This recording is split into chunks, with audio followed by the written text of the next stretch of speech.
شهر رمضان الذي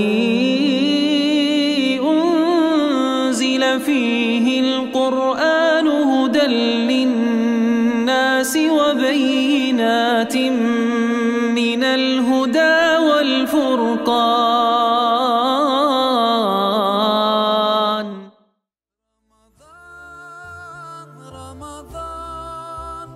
رمضان يا حبيب رمضان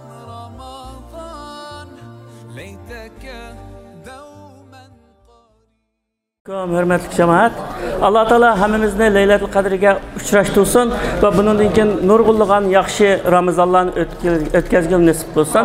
Allah Teala'nın güzel isimleri to'xtalmoqchilik. Ulamolar Allah Teala'nın tunishning yo'li ikki deydi. Biri aql. Aqlni qanday tunaymiz? Masalan, aql mudaq hech qanday sababsiz bino bo'lib qolmaydi degan bir tabiiy bir qonuniyat var. Mesela ma istaganni desak hamda ma sababsiz bo'lib qolmadi. Ma bir yasabdi, chiroq yasabdi. Naytib chaqqan qilmishini yasabdi-da. Yasagandan keyin o'sha istikan qarab, cho'qim buni birisi yasabdi. Bu yasagan odamni naytib zavqli, haliqa ilm, hikmatlik, xil usti mahir ekankan. Buni bildik shunda ama bir mahluqotni qarab yaratuvchini bilib oldik. Lekin bilgandan hamma tarafini bilimizmi? Uning axloqi qanday? Sehiymi? Keremlikmi, xushxo'ymi, bilimlikmi, xushchaqchaqmi deganga o'xshash uning ahvolini, bir odamning ahvolini bilish uchun, masalan, bir ustamning noat usti yasagan binosini ko'rib, bu ustam ekanda bu deymiz. Ammo u ustamning mahorati usti ekan. Lekin o'zi qanday? O'zini bilish uchun qanday yaqinlashimiz shundami? Biz bu Allah Teala'ga yaqinlashish orqali Allah Teala'nın isim sifatlarini bilamiz. Mishada o'ltirganning ishini Allah Teala'nın 99 isim sifatının qancha kishi ma'nosini bildi, onu bilmayman. Biz odatda masalan o'zimizning eng yaqin odamlarning telefon nomerlaridan tortib, uning mijozi, xulqidan tortib, uning ahvolidan, axloqidan hammani bilamiz. Hatto bilishga tegishimiz shunday. Hatto ota-onamizning qandayligini shunday bilamiz, ama muallim ustozimizning shunday bilamiz. Lekin Allah Teala'ningki hislatlarini, güzel ahlak, Allah Teala'nın isim sıfatlarını aşını bilişken, hem de tirişitkan adam azken, bunu qanday bilimiz? Allah Teala'nın isim sıfatlarını bilişilen bilimiz. Mesela Allah Teala'nın isim sıfatlarını alımı deydi, Allah Teala'nın isim sıfatlarını ügüneş, Allah'ın tonuşunun yolu, Allah'ın tonuğallık. Yani biri Allah Teala'nın isimleri tekazza kılgan işlerini biliş deydi. Şunun olan ahlakını, Allah Teala tekazza kılgan işlerini ahlakını. Mesela Allah Teala rahim desek, nihayet rahim şefkatlik desek, rahim şefkatlik bo'lgandan biz mi bendilerge rahim şefkatlik buluşne? Allah Teala'nın el-afu desek, keçirgüçü desek, biz mi Allah Teala'nın aşı güzel aşı ismeden, güzel ahlakıdan, şunun takazzası bulacak, biz mi keçirimcan buluşne? Allah Teala'nın hakim desek, hikmetinden iş kılgıçı desek, biz mi bir işini aldırmayı hikmetinden kılışne? Aynı ügünü bir taraftan Allah'ın tekrar yakında tanıyımız, bir taraftan aşı yaxşı, mükemmellikli ügünümüz yani ügünümüz de şunun faydası vardır. Endi bir yerde bunda yani bir sual oldu. Allah Teala'nın isim sıfatı 99 mu, onun dışı kanas mı? Ülemalar bunu ihtilaflaşkan. Peygamber sallallahu aleyhi ve sellem'in bir hadisi var. Allah Teala'nın 99 isim sıfatı var. Kim aşını sanırsa cennetke kirdi degan sahih hadis. Şunun asasen 99 degan. Ama yani bir hadis var. أسألك بكل اسم هو لك سميت به نفسك أو أنزلته في كتابك أو علمته أحدا من خلقك أو استأثرت به في علم الغيب عندك أن تجعل القرآن ربيع قلبي ونور صدري وجلاء همي وذهاب حزني degan bir Resulullah'ın duasında mıda deydi. Ey Allah, seni ben aşık üzerine atıgan ismini çağırman. Üzerine atıgan, ya ki kitabında düşürgen, Kur'an'da düşürgen, ya ki bendilerinde birisini üretken, ya ki hiç kimi de üretmey, üzerine gayb ilmi katarlı üzerine saklagan isminle, hiç kim bilmeyken isminle seni çağırman, Kur'an'ı, diliminin baharı, ko'nglimning nuri va g'amlarimni ketkizuvchi, qiyinchilikni hal qiluvchi qilpa degan duoda shu duoni dalil qilib ulamolar Allah Teala'nın isim sıfatını sanab tüketilip olmayın. Cık deydi. Çünkü Allah Teala üzününki dergahida bendilerge bindirilmey ep koygan isimnin kança isimligini biz bilmeymiz. Çokum isim ban ve hadisde degan. Anda olgandan keyin ulamalar 99 emas, 99 degeni Rasulullah'ın aşınından 99'un sanısa. Ya 99'un alaylı isim boğalı şunu sanısa degen bul dedi. Andadan Allah Teala'nın isim sıfatları çeksiz. Çekik emas. Şuna alimler şunda demek kitap. Ben bu şu ötken takattık Allah'ın güzel isimleri degen kitabı takat. Şu kitabını yazışta 5 tane kitabını okudum. Muhammed Ratib bin Nablisi'nin Allah'ın güzel isimleri degen kitabı, Salman Avda'nın kitabı, Doktor Ömer Eşkar'ın, Hamud'un Necdi'nin, onun gibi Cabir Feyfi'nin okup şunun asası iki kitaptan bek faydalandım. Ratib bin Nablisi'nin kitabıyla Salman Avdan. Ratib bin Nablisi Allah Teala'nın isim sıfatlarını Kur'an ve hadiste 100 isimli toplagan, 100 isim toplagan. Salman Avda 117'de, 101'ini manimeden, 101'ini Kur'an'dan, 16'ını hadisini toplap, 117'ni toplagan. Biz 118'ni topladık. Kanda desen, Ad-Deyyan degen isimni, onun ikilisi Allah'ın ismi emas dep almaqlıq. Ad-Deyyan degen için. Bu hazırki zaman ulamalardan vefat olup geldi mesela Şeyh Useymin'den tartıp kattı ulamalar Ad-Deyyan degen Allah'ın ismi hadiste kelgen dep ispatlandı. Şunu biz onu koştuk. Şunu ikisini aldık. Aynı bular 118 ismi oldu. Muşu 118 isimni biz her bir isimden ma'lum nimelerini ügünümüz, ma'lum nimelerini ügünümüz dep her birinin ügünüp kan narsa var ya. Ayda ügensen hiç olmasa biri Allah'ını tanıysan, biri Allah Teala'nın ismi takazza kılgan meselelerini ügünüp imanınızı küçeytirdiğin gaptan da. Endi bir yerde Allah Teala'nın aşı isimlerin bir tane isimli misal yaptırış gerek. Allah Teala'nın Hadi degen isim.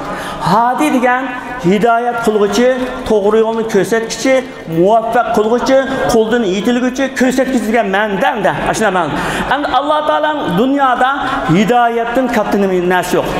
Pul dünyadan mı, balıvakıdın mı, menseptin mı, hem nesinin hidayet bek çoğun. Kandak dese, insan din ve dünyalık işte doğru tallaşını tallayalırsan, mesela okuştu doğru okuşunu tallayalırsan, doğru okuşunu, doğru cürü tallayalırsan toy kılganda, doğru öy, doğru iş, doğru koşuna, doğru kes, aşını tallayalırsan sen bekli saadet bulsun. Hemmisini doğru tollap, birisini doğru tallayamayacağın bolsan, aşının derdi de kisel olap ağrıp gitsen. Şunda mı?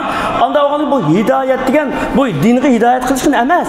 Bütün doğruluklu hidayet kılış manasıdır. Umumi hidayet Allah Teala'nın hidayetini şu an ulamalı iki garip biri umumi hidayetiydi.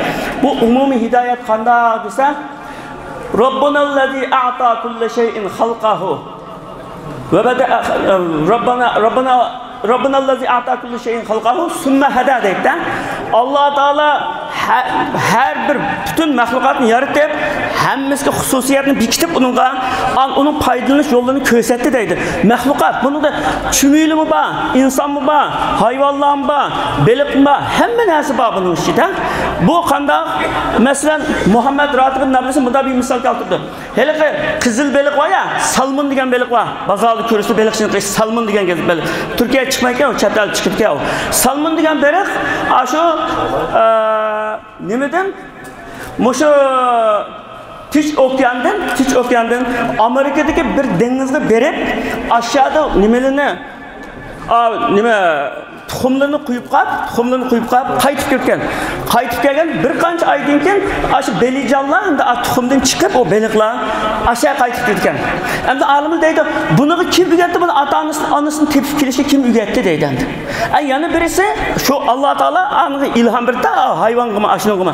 Yana birisi deydi, bir adamlar bir hayvonlarni bunda cho'llarda tadqiq qilib kameraga ep qilib nima ish qildi harakatida qarab kameraga ep qilib o'ltirsa bir toshbaqa bir ulab qolgan chayanni yeydi deydi.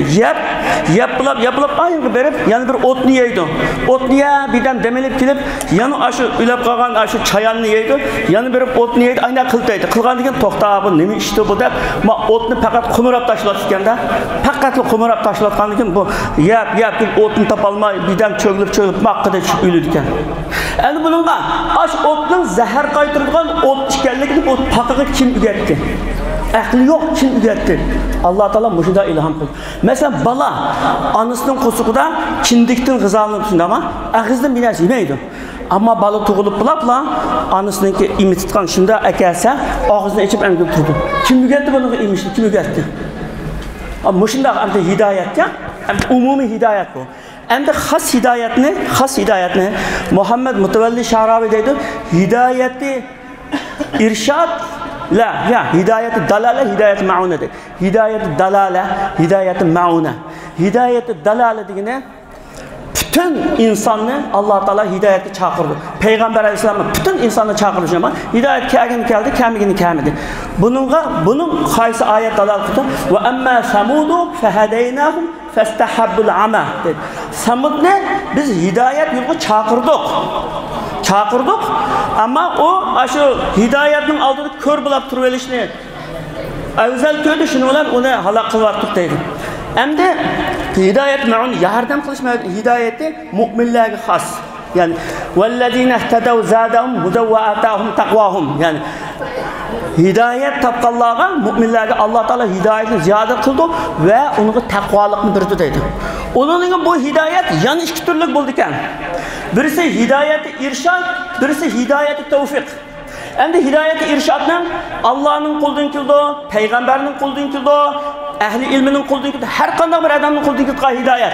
Avi chaqirib qo'yish, da'vat qilish hamda chaqirib qo'yish hamda. Buningda shu payg'ambar alayhisalom deydi va innaka latahdi ila siratal mustaqim deydi. Sen to'g'ri yo'lga yetaklaysan, muvaffaq qilsa emas, yetaklaysan, chaqirsan deydi. Yana bir yerda innaka la tahdi man ahbabta valakinalloh yahdi man yasha deydi. Ey payg'ambar, sen o'zing yaxshi ko'rgan odamingni hidoyatga muvaffaq qilolmaysan, lekin Alloh xohlagan odamni muvaffaq qildi deydi. Shu yerda hidoyatni biz tarjima qilamiz Qur'on Karimda. Alloh taolodan kelgan mu'minlarni quldan tutib hidoyat qilgan, Alloh taoloning quldan kelgan, bandaning quldan kelmayotgan, Alloh taoloning quldan kelgan hidoyatga muvaffaq qilish deb tarjima qildik. Abu payg'ambarning har qanday insonning quldan kelgan chaqirib qo'yish, ko'rsatib qo'yish degan hidoyatga chaqirish, yetaklash deb bunda tarjima qildik-da. Endi hidoyatni Alloh taolo har xil yo'llar bilan birda bandlarga, har xil yo'llar bilan birda. Ba'zi insonlar tilimizni berdi, ba'zi insonlarga tilisi berdi. O'zining hikmatiga asosan. Masalan, Umar ibn Xattob roziyallohu anhuning qissasini hamma bilisizlar. Rasulullohni o'ltiryapman deb keldi bu. O'ltiryapman deb qilishini nima qilgan degan, musulmonning birisi oldin to'sab, endi ikki cho'ng ziyonning birisini nima qilish kerak endi. Seninki Rasulullohni o'ltiryapman desa, sening singling musulmon iymon etdi-ku degandan u Rasulullohning kori yo'q, singlisi qashga ketib o'ltirman deb kelgandan Taha surasining 5 oyat anglab qilib, ashuni iymon etdi deydi. Shuni anglab qilib, qalbi erib iymon etdi-da. Uningdan boshqa Fuzayl ibn Iyaz degan olimni anglagansiz shundami? Anglaysiz Fuzayl ibn Iyaz degan katta olim, ammo asli qaroqchi hamda o'g'ri. Bu qaroqchi qanday qildi desa, bir qaroqchi ekan, qaroqchilarning boshlig'i ekan. Bir qiz bolaga kuyab qolibdi. Bir qiz bolaga kuyab qilib, bir kun shu temidan qizning uyiga atlayman deb tamg'i chiqib tursa, bir uydan Qur'on tilovat qilibdi. Alam ya'ni lillazina amanu an tahsha'a qulubuhum li zikrillah degan. Ya mu'minlarningki Allohning zikriga qalbi yumshaydigan vaqt kamidimi degan. Keldi, ey Robbim keldi degan bilan tövbe qilib, o'qib, olim bo'lib, anda kaptanim qildi. Yana bir adam deydi, bir harakkash adamı Leyla barak ketib qolsa, bir ko'ni tashlandiq bir yerdan bir qog'ozni ko'rdi, bu harakkash degan ko'zimi to'lish ketdi, ko'zni bunda inmi qilib qarab, bu nimaki deb bir qog'ozni olsa, qarasa Allohning ismi keldi, Alloh degan ismi keldi. Yo bu Allohning ismi degan bunda yerda qolsa bo'lamdi deb, uni puydab qo'yniga silib apirib, uyga berib, ashuni puydab aytib qo'yniga silib yotganda, yetib uxlab qolsa, kechida bir ovoz ketgan buniga. Benden senin ismini yerden küterdin, senin ismini salihlerinin qatarıga küterdin deyken. Aynı avaz geldi, şu avazını anlap oğunu gidip, yuyunup, g'usl qilib, tövbe qilib, shunda en meşhur salihlerinin qatarı, tarixte ismi var salihlerinin qatarıga kiritgan. Bir adam, bir ulamo varken, bir ulamoning nəhayət muxlis bir şagirdi varken, bu şagirdning ukisi, qaroqchi, o'g'ri hamma narsa bor ekan, ukisi. O shogirdning, ulamoning, talibning gapiga qat'iy unmayotgan, ukisicha qat'iy unmaydi. Unmaganidan ulamoga yolvorgan. Ustoz, xafa bo'lmasa, ukam bir nasihat qilib qo'ygan bo'lsalar degan. ma'qul, an ko'ngilni anim qildi. Ma'qul deb o uydan chiqib yolg'iz bir uyda turibgan u kishi. Paskina bir uy. Qilganda u olim borgan uning uyga berib, u uyda shunda sesib puraydi, u haraq, bu shunda qilib ash chidab o'tirib, siz bilan qo'ng'il keldim, yetishib beray siz deb billa yotib ekan.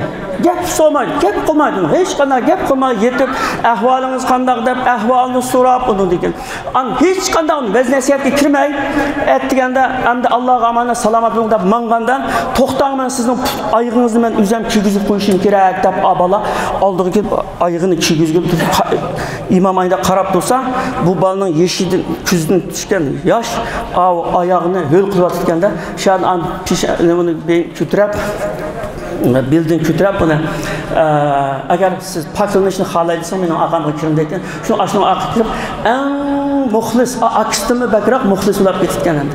Demak, kichikgina bir ijobiy bizdan musulmondan bo'lgan azroq bir ijobiy bir ko'rsatish, u da'vat ham faqat so'z bilan emas, u payg'ambar sollallohu alayhi vasallamning bilishiga hammasi shu muomala bilan, yurish turish bilancha shunda kishilar bizdan bir mu'min orqali masalan bizning sebebimizdan bir adam hidayet tep qalsa, dunyo uning hamma narsani yaxshi deydi. Yo bu dunyo va uning hamma narsani yaxshi degan noy cho'ng gapda bu. Dunyo uning hamma narsani Alloh yo'lida sadiq qilsang-mo, tog'dak oltin, dollarni Allohning sadiq qilsang-mo, aning yetanmaysan degan gapdan da iymon etqizgan odamga yetanmaysan degan gap mushunda yuqori darajada. Shunga bizdan her qanday bir musulmon bizni ko'rib hidoyat topsin, bizning axloqimizni hidoyat topsin. Dinga ishonmayotganidan bizni ko'rib dinga ishongan musulmon bo'lsincha, musulmon atirgulga o'xshashda biz ashunda bo'lsak, Alloh taolo shu Ramazonda hammamizning duoyini ijobat qilib, hammalarni Allohning yo'liga da'vat qilgan da'vatchilarni qilib olsin. Ilohim hammalarning nimani maqsad qilgan bo'lsak, men Ramazon degan shu nimani niyat qilib kelsang shu bo'lgan gap dedik-ku. Alloh taolo taqvolikni niyat qilish, taqvolik deb buniki sababi taqvolikqa bog'liqda. Taqvolik bo'lgan yerda hamma narsa bo'ladi. Taqvolik bo'lgan narsa hamma narsa bo'ladi. Taqvolikni niyat qilib, haqiqiy taqvodorlik. Endi taqvolikni o'ylab qolmaylik, jiq ibodat qilish, jiq hayvonga berish, jiq Qur'on o'qish, jiq namoz o'qish bug'una emas. Payg'ambar sollallohu alayhi vasallam taqvolikni tushunganini qanday tushundirdi desa, "Wala tahasadu, wala tabaghazu" deb shu hadisning davomida bir-biringlarga hasad qilishmanglar, bir-biringlarga dushmanlik qilishmanglar. Müslümanın qarindoshidir, Müslümanning xar ko'maydi, Müslümanning savdosini buzmaydi, Müslümanning dushmanlik qilmaydi deb, chiroyli gapni deb, Müslümanning sifatini deb, uning at-taqvo hauna deb yurigiga uch qadar deb taqvolik bu yerda deydi. Ulamolar deydi, xuddi go'yoki yuqorida Alloh payg'ambar sollallohu alayhi vasallam sangan ishning hammasi ashudagina taqvo deb ko'rsatdi deydi. Demak, bu yerda muomalada taqvolikning ifodalarini Rasululloh deb bergan gapda endi. Taqvo namoz o'qish, ro'za tutish, Alloh duo qilish qilib, taqvolikni hosil qilamiz nima? Hosil qilib, bu taqvolikning samarasini, mevasini ishimizni ko'rsatamiz. Ya'ni qalbimizni poklab, qalbi pok, yuragi pok bo'lgan, yuragi oq bo'lgan odam bekimga hasad qilmaydi, bekimning savdosini buzmaydi, musulmonni xar ko'rmaydi. Shu Rasululloh degandek bo'ladi shu endi. Shu taqvolik yana aşağıga boradi. Demak, qalbini poklash. Mushu ibodatlarimizning hammasi bizga yordamchi, axloqini tuzalishga bir yordamchi. Doktorun doğrusu o'xshashcha, ammo bu g'oya emas. Allohga yetib qolgan uzun safarda yo'lning bo'yidagi benzin qachilab mangimizga mashinamizga, benzin qachilab mangimizga yo'lda qolamiz desa. Bir benzin qachilaymiz o namaz, yana bir yerda qachilaymiz biz ro'za, yana bir yerda qachilaymiz biz zakat deganga o'xshash, shu qachilash orqali biz kuchlanib, to'g'ri yo'lda ketamiz. Hayot shu. Mushu ibodatni qilish orqali durustlikka qarab yetib boramiz, durustlikka. Ammo jib ibodatni qilib, agar biz bu durust bo'lmay qolsak, hali doktorning darasini yeb turib, saqaymagan kasalga o'xshash. Masalan, shikar kesili odam.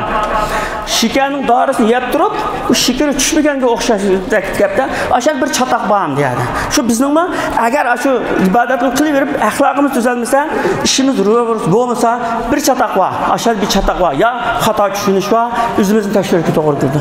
Alloh taolo hammalarni yaxshi ishlarga muvaffaq qilsin. Hammalardan Allah razı olsun.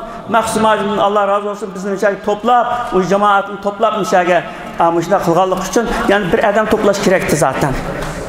Müşunda bo'lmasa bu çuvalçaq falan bizim millet bir yer kemeydi.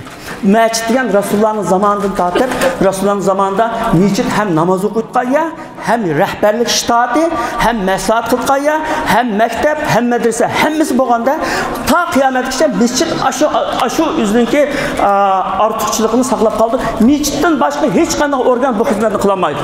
Qalbni mesciddə bağlaganda bunda bağlayamaydı heç qanday organ. Kürvatsa o'zing kürvatsa. Mesciddə Allah Taolaga bağlab turib, qalbimizni shunday birlashtirganda hech qanday bütün birlashtiramiz. Shuning uchun ne'matni qadrini bilaylik qarindoshlar. نور الهلال أقبل تعال فالشوق طال والقلب سما نحو السماء مترنما